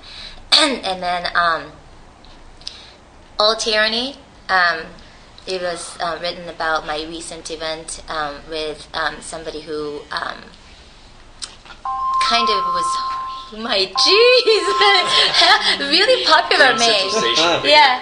I know. It's okay. It's okay. So All Tyranny is about powerful. Power. Yeah, people who abuses power that I can't stand. It's there are so many powerful, great people. Don't get me wrong, not all the powerful people are corrupt. Yes. Yeah, but you can tend to be right. And this person, on a particular song was just balanced. And there's nothing I could do about it because I was really close to somebody who's close to this person. So I didn't want to just come out and say it only on the podcast. So that song, and then Who's the One I wrote about when my father was dying with cancer. So that song means very close to home, and still I get really teary, emotional when I play that song. When we play that song, and Tokyo Set is definitely Mad Times. I mean, gosh, like I said, how can I say? It's like, I just love it. Hi, what's your favorite over there? My favorite is Best Aris. I say Rainbow. 日本語で言ってもいいよ。通訳したけど。本当？なんだろう。なんかドラムが先かなんだろう、もうファーストインプレッション。She was telling me that when she hears the drum in the beginning, she just gets like this really emotional, like she gets like really tear up. So she always told me that Death to Iris was her favorite. Nice. And now to you. God. Okay, so I've mixed and engineered all these songs, so I've spent hours. So he hates hours. Oh, okay. Like listening over and over and this is not right. Oh, this thing, and then you change one thing, and then something else changes. So they've all taken on different meanings in some way. But I kind of go with Joey. Nothing at all. Like I like Insane. I Death to Iris. Honestly, Who's the One? Who's the One is a very powerful piece. I don't think a lot of. We didn't play that one last night. We don't really play it live, or we haven't. Because I have to teach her the piano part first. We still got to work it out live, but we did that a long time ago. That was when we did the tsunami relief show. It was before we really finalized. So ask him which one he hates the least. Which one do you hate the least? Which one do I hate the least? Yes. Well, I think I pretty much listed them. I mean, he likes. I think all of them are great songs, and I love playing them. I have a great time. Sometimes I want to. I can't listen to it because I've been, listening to it so many times at once. You just have to get some other music into your head. Otherwise, you want to strangle people. So he puts on Weird Al, his favorite first concert, and our beautiful makeup artist Del, his favorite is Legacy. So everybody's got their I'm so happy. I'm honored that people like it. I like Legacy too. See, you can't really pick it. Whatever. So yesterday was your third show. Yes. Okay. What were the previous two? What were the previous two? Shows. 2 shows. Anime Expo was our debut. And House of Blues was the second, and then this one. Oh, yes. Yeah. So, what do you guys think of Non-Discon so far? Oh my gosh. I was telling Jessica and Lindsay that we want to come back every year. We have been having some, of course, we have been having so much fun. I mean, we, like, as soon as we got off the airplane, first of all, Denver airport kind of reminds me of Narita. Very clean, and people are just so incredibly warm. Keep in mind, we left LAX. Yes. Oh, yeah. Oh, goodness. Yeah. And then, who's that name of the person that picked us up? Dave, yes. Yeah, he was very nice. Yeah, he was so nice. He was, and then he was teaching us all kinds of stuff around town, and he showed us the movie theater. We did drive through there. And then we got here, and Jessica has been great throughout, ever since we got booked for the show. She has been just hands-on, thorough.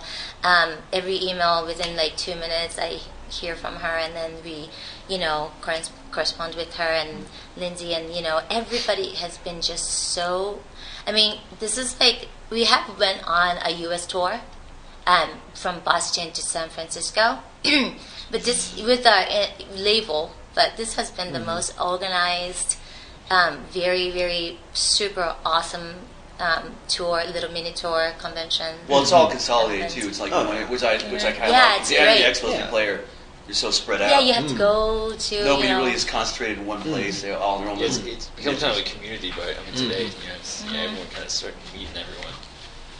Well, before we go, yes, I do have one more question, and it's here at these conventions, there's a lot of energy that goes around here. That, if you've noticed, we're very, very active. A lot of these people who go to the conventions, though, when they get back to their normal lives, they just have a tendency to clam up, to go into a bit of a shell. Any tips or so to help people break out of that shell? Yeah.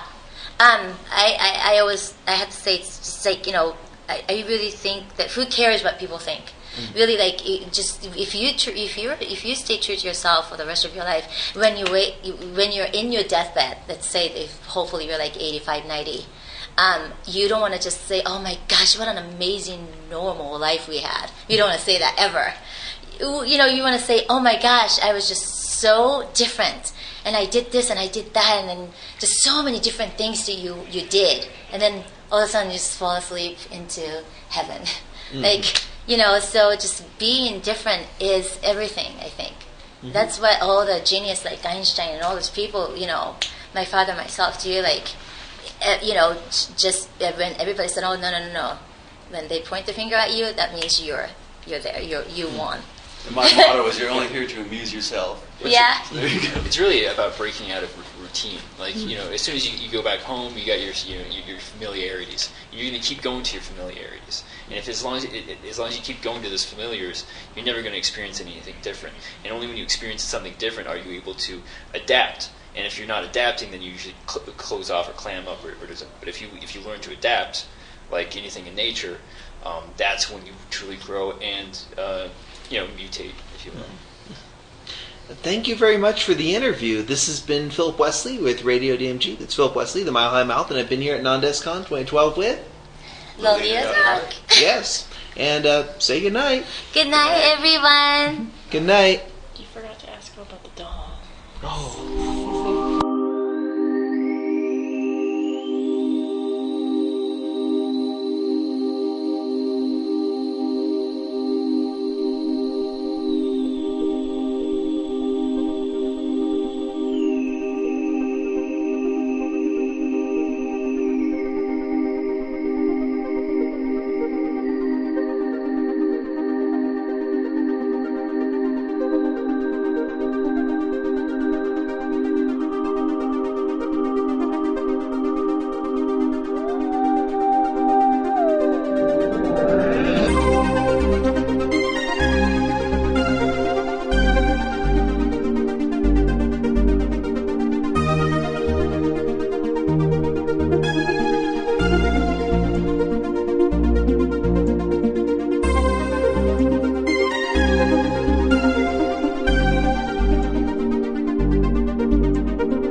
This administration pledged itself last summer to an across-the-board, top-to-bottom cut in personal and corporate income taxes to be enacted and become effective in 1963. I am not talking about a quickie or a temporary tax cut, which would be more appropriate if a recession were imminent. Nor am I talking about giving the economy a mere shot in the arm to ease some temporary complaint. The federal government's most useful role is not to rush into a program of excessive increases in public expenditures, but to expand the incentives and opportunities for private expenditures.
When consumers purchase more goods, plants use more of their capacity. Men are hired instead of laid off. Investment increases and profits are high. Corporate tax rates must also be cut to increase incentives and the availability of investment capital.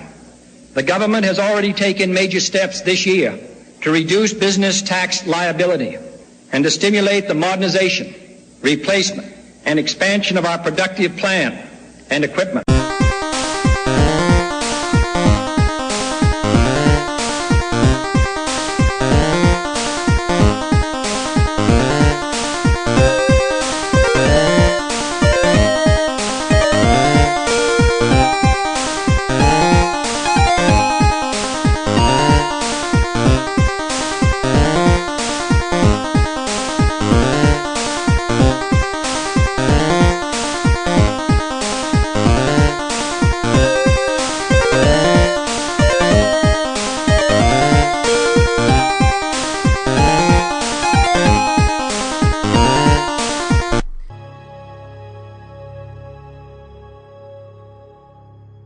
Welcome back to Radio DMG. I'm your host, Philip Wesley, the Mile High Mouth, and I'm here at Non-Descon 2012 with... Patrick Seitz. He's a reoccurring character here, I suppose, right? I haven't thought of myself that way, but I like that. Yes. This is like the reruns or so. No, we're not at reruns yet. He hasn't jumped over a shark. Yet. He's revving the motorbike now. So, since we last talked to you last year, what have you been up to? It's been a busy year, which I'm thankful for. I mean, as a freelancer, busy means work is occurring and bills are being paid, but it's been a little nuts. I've just been doing the script adapting. The voiceover work has been thankfully consistent. I've done a little bit of game directing, some on stuff that I can't talk about yet, but it's been a full 12 months. It's been like 14 months of stuff in a 12-month sack, as it were. But I'm glad for it. I mean, I'm sure there'll be downtime later, and I will be angsty about that when it happens. But for now, I'm just thankful to be busy. So, what have you been busy on? Oh, let's see. What have I been busy on? finally recording as Frankie for One Piece. That's happening. That's a thing. Little show called One Piece Pirates. And got Tiger and Bunny coming up shortly, which I'm thankful about. It's a wonderful show. Playing Sky High. And what else can I actually talk about? That is always the challenge. Steins Gate and King of Thorn, both of which I love. King of Thorn I got to do the English dub script for, and then I play Marco, one of the characters. And then Steins Gate, I got to adapt the scripts along with J. Michael Tatum, who was fabulous, wonderful man. And also got to do a little bit of voice work in there, and those are just finally hitting the streets now. So, I mean, that's always the trouble. The thing, whatever I'm working on right now, last week, next week, that's the stuff I can't talk about for months and months and months. And but then there is always that satisfaction when the things I've worked on months and months and months ago are finally coming out and sort of reaching the point of fruition. Mm-hmm. People can buy them and hold them and watch them. And by people, I mean me, because I want to see how they turned out. Yeah, they don't let you preview your work after you finish it. It's not really occasion to. I mean, especially with the Funimation stuff, since I'm in Southern California. When you go in, you knock it out, you do it. I mean, there have been a couple times where I've just happened to be around at the right time, and they're like, "Oh, here, check this out." But for the most part, once it's done, you just wait for them to do their voodoo on it, and then see the final product. Sometimes at a con, a little bit ahead of other people, but usually just waiting for it to hit the street. So, how you were here last year? How do you feel non-Descon or Denver or the Denver area has changed since the last time you were here? The chunk of it that I get to experience in the few days that I'm here has seemed pretty consistent to me. I mean, it's hard coming in just for a couple days as I do, and having sort of this rarefied existence where I'm going from panel to panel. Don't really get the feet on the ground time to sort of take the pulse of the city. I mean, I can say that I had an awesome time last year. I'm having an awesome time this year, so there is thankfully that consistency. But I wouldn't expect that to change. I mean, I think the way they're running the con, they've got their ducks in the road at the point that it's not a crapshoot. You know what I mean? It's not like it's going to be great year, horrible year, so-so year, great year again, then another horrible year. I mean, they've got their act together. So I think it's just going to keep being an awesome convention. And apparently the numbers are going up. More people are coming. I think they hit their cap yesterday. Yeah, they hit the cap yesterday. They had to actually turn away people from the convention. Crazy. I mean, heartbreaking. Yeah, you hit the cap, but there's you just want to get them all. Like, you want to be here, you love anime, come in, everybody in. We'll just tape them to something or something. Exactly. We'll stick you high on a wall where you're out of the way. That's great. I mean, talk about great problems to have as a convention. Oh no, we are too successful. Could be a lot worse. Mm-hmm. With all the work that you've been working on, like that 14 months worth of stuff into 12 months, how do you find the time, or what do you do to balance the time between your personal and your work life? How do you unwind? Is there even a break between the two? I don't know. It's hard to tell. I mean, the writing that I do is on my own. I mean, I have deadlines, but I do it at home. I do it on my own schedule. So sometimes I'll do it during the day. Other times I'll do it in the evening. If I've had a busy day recording, I didn't get around to it, maybe I will stay up really late. Or maybe if things are going well and the deadline is looming, I'll stay up all night. And as soon as I schedule a trip or try to go out of town with my girlfriend or anything, inevitably work comes up and things get shuffled around or delayed or it doesn't happen. So it's... And this happens with all actors and all freelancers. You take the work when you get it, and that takes precedence, and then you sort of fit downtime and free time and fun and trips in between those times as best you can. And it sucks when something comes up and you have to cancel something, but at the same time you're like, well, it means I'm working. I mean, it's better than having nothing to do. And I mean, I like playing video games, like watching movies, like reading. A lot of my hobbies really aren't very complicated. I mean, it's not like I'm going out like base jumping or anything. So I can sort of fit in the stuff I like to do in those chunks of time, as the work schedule will allow for. That said, I'm really glad to be here especially because I enjoy it here so much, and this is sort of a treat that I put on the calendar. Come hell or high water, I'm going to NDK. So the world can just back off for a couple days. But it's been good lately. We got to go up to PAX for a couple days and check out the games that were coming out, and then come here a couple weeks later. So it's a nice little sort of window of fun and of calm in early September this year, at least. So, yeah, I mean, my hobbies too. I mean, some actors have these great things they're doing. They're like doing this, they're doing that, and they're in a band, and they're comedians. And my interests are all pretty pedestrian. I mean, I think part of it is the fact that I have that creative outlet with the work that I do. If I were working some job that I hated, I would have to have cool, fun hobbies to give me that creative outlet so I didn't go nuts. But since my work is that creative outlet, the things that I do in my spare time, like, I'm reading a book, I'm playing a game, you know what I mean? It's I don't need to find that release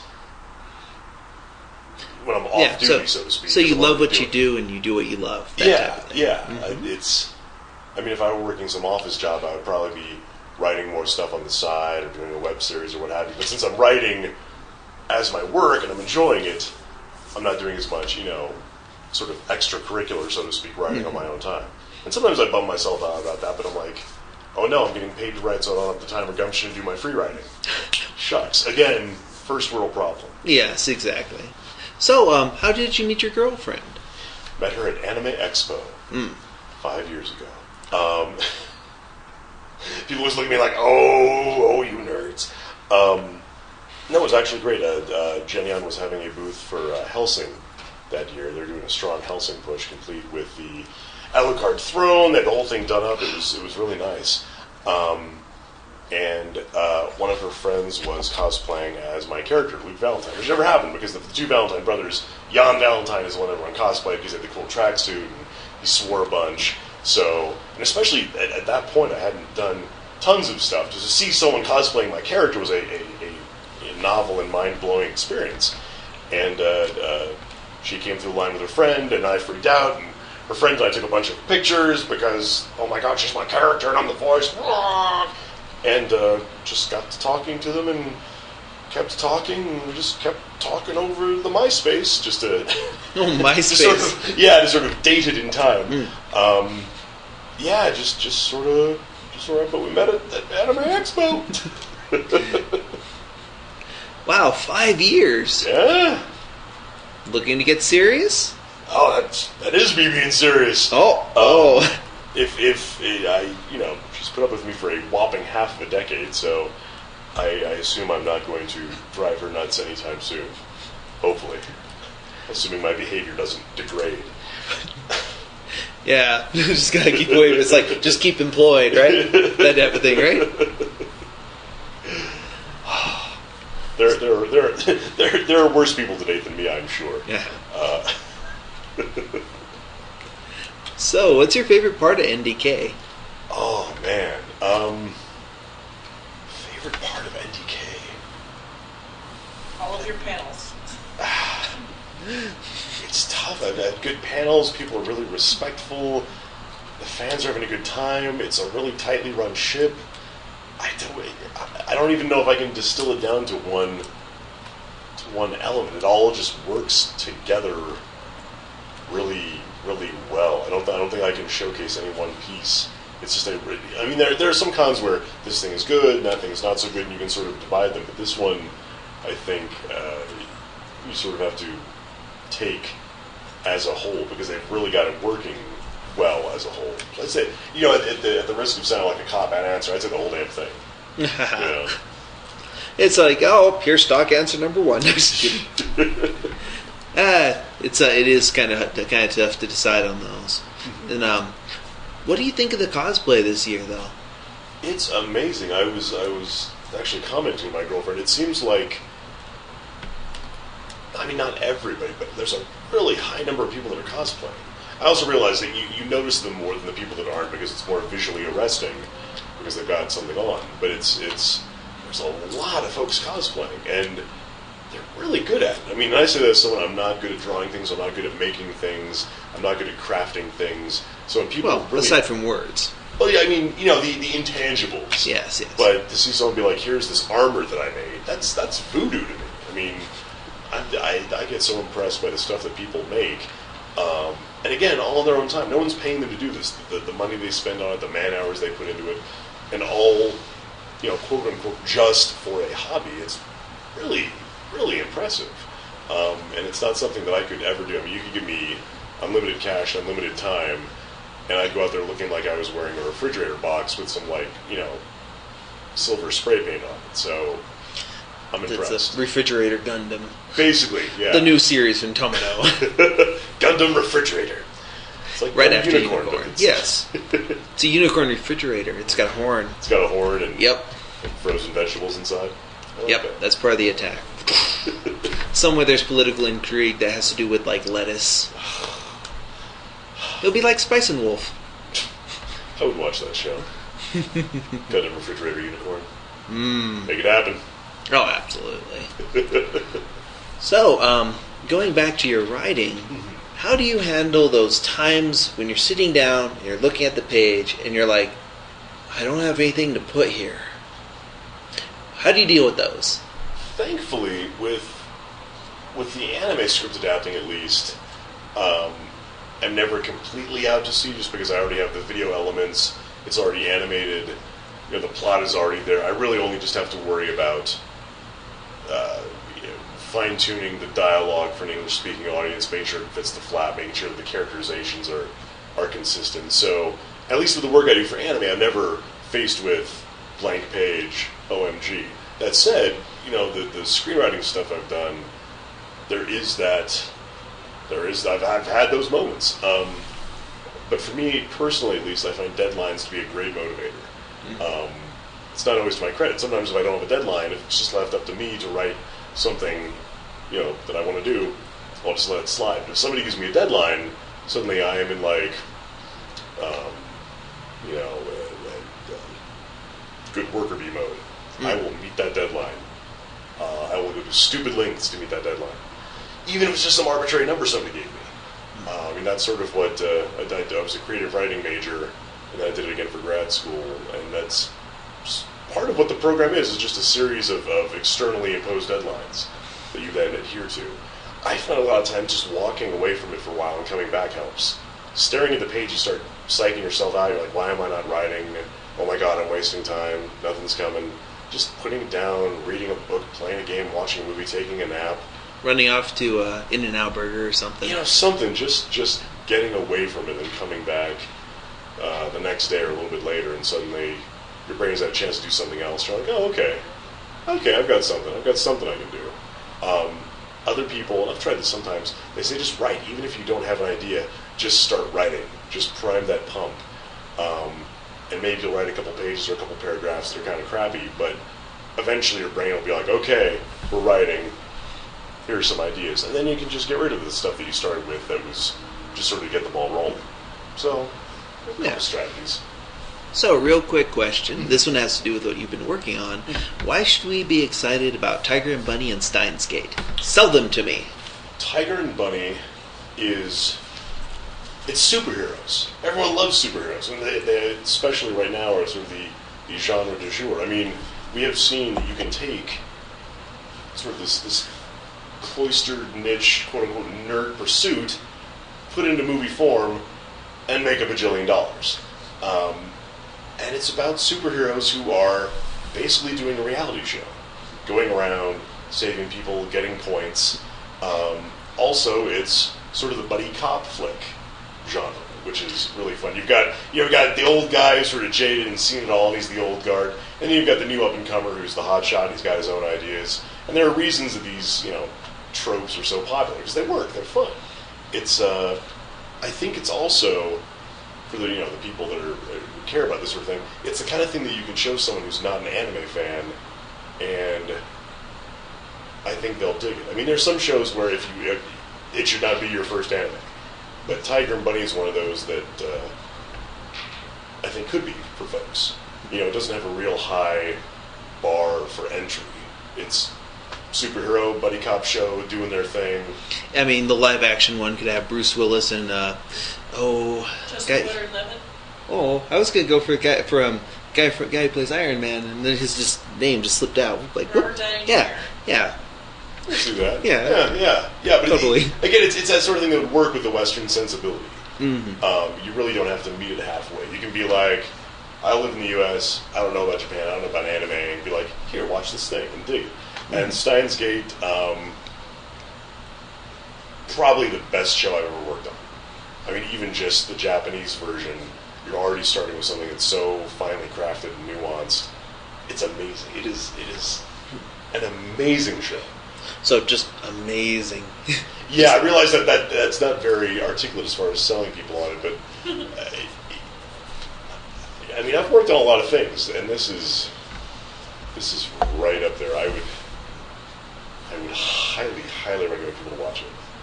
I really don't think anyone's going to come away from that being like, "What did I just watch?" That's disappointing. And I wouldn't say that about everything. I'm not one just be like, "Oh my God, this thing I worked on is the best thing ever," and the thing I work on next week will be the best thing ever, and the thing I worked on 2 weeks ago is the best thing ever. Steins Gate is amazing. And if you ever ask J. Michael Tatum about Steins Gate, he plays the lead, and he also did the screen adaptation. He will convince you in terms far more articulate than I am that it is amazing. Or he might just grab you by the shoulders and shake you and be like, "Buy Steins Gate. Do it now. Go. I will come with you. Come on, we're going to the dealer room." I could see him doing that. Him violently shaking the fans, huh? For Steins Gate, he might.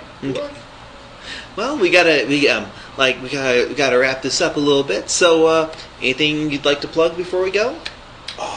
Nothing specific project-wise, just a general thank you to the fans for your zeal and your enthusiasm, and for supporting your hobby in a way that allows us to make more of it, for not just torrenting everything. Thank you for buying the shows and buying the merchandise and making this sustainable for all of us, for you guys and for us. So thank you. Thank you very much for the interview. This has been Philip Wesley, the Mile High Mouth, over here at Non-Descon 2012 with Patrick Seitz. And good night. Stay curious. A message from Sinosaurus. And welcome back to Radio DMG again. You know what? I love the fact that little dumb ways to die thing became such a quick meme, and they were all pretty quality. Yeah, anyways, that was our episode. It's kind of long, kind of spoilery. We will put in some little timestamps so people can skip past the ridiculous block of ranting and spoilers. That is our newsity. And, what are we going to do next? Well, you'll just have to wait and see. It's going to be pretty cool. I don't think I announced all the things for Gold Thingies, and I got kind of carried away there. But hey, I need to sleep. You probably need to sleep. Things happen. So, thank you again for tuning in to this episode of Radio DMG. I'm your host, Philip Wesley, the Mile High Mouth, and good night. Remember to spay and neuter your fanboys and girls.